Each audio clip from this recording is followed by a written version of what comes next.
round of applause for my board.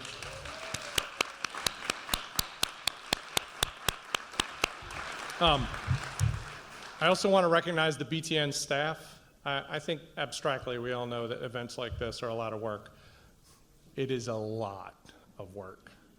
And so all of our team have been engaged in making this possible, but I want to recognize Cynthia Jacobs and Dr. Ron Howell for being the drivers behind it. And lastly, I want to recognize Elijah.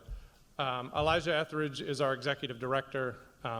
Elijah is the reason that every year BTN can reach a little bit further in supporting teachers, in supporting the communities of learning here in Baltimore City.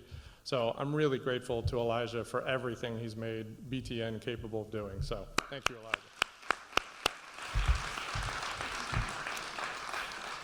All right, so I'm here to do three things. We'll see how well I do.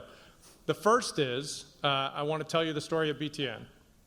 The second is I want to talk about how much we appreciate teachers and the way that I've been thinking about it recently. And the third, I have the privilege of introducing our keynote speaker. So let's do the first one first. So the Baltimore Teacher Network was started by teachers in the late 90s. I was one of those. I was 3 years old. We were disappointed, is that a polite enough word? We were disappointed in the learning that was provided for us, the professional development that was provided for us. We knew we weren't ready, and we knew we weren't going to be made ready by the work that was happening officially in the schools. My favorite story is of the 2-hour lecture on learning styles. That kind of thing. So we started a nonprofit to raise money to pay for our own development. So we learned about grading software, which in the 90s was cutting edge. We met with the founder of the book thing. I'm not even sure that's still around, but we helped distribute books all over Baltimore City to classrooms. We flew somebody in from Chicago. Back before there were charter schools, there were small schools. And we talked to one of the national leaders. He was gracious enough to come join us. And one of the seminars that we were running on small schools became a group of teachers who said, let's stop talking about it, let's found a school, and they founded Connections.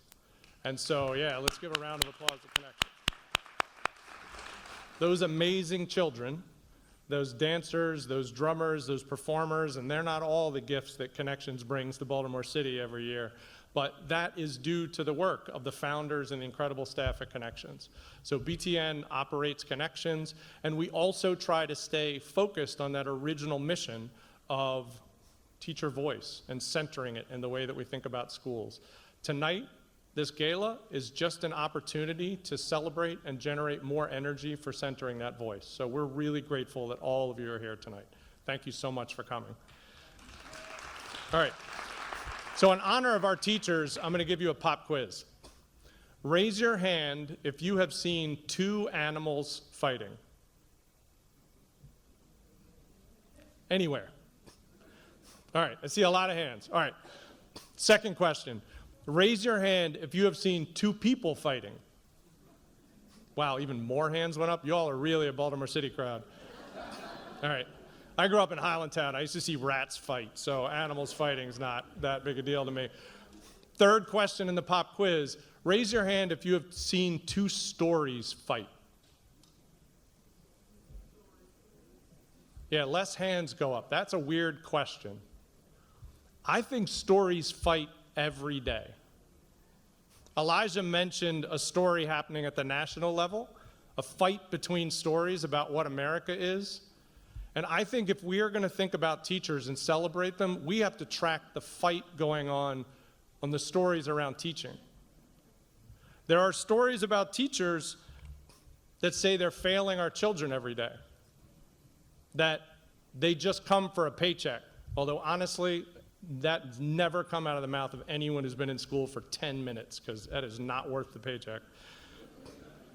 There are people whose stories say that teachers are a failure because they work for the government, and the government is filled with greedy idiots. All of us have heard these stories. These stories fight for a place in our minds. They fight for a place in the way we make decisions. They fight for a place in the way they understand the work that you do every day. There are other stories, a little more positive, that teachers do heroic work in very difficult circumstances. That teachers love our children deeply and constantly, even when there's 200 of them. I think that was the upper limit that Elijah gave. Yeah. There are stories that talk about how teaching is fundamental to strong schools, strong citizens, strong cities, a strong democracy. Those are also stories that get told.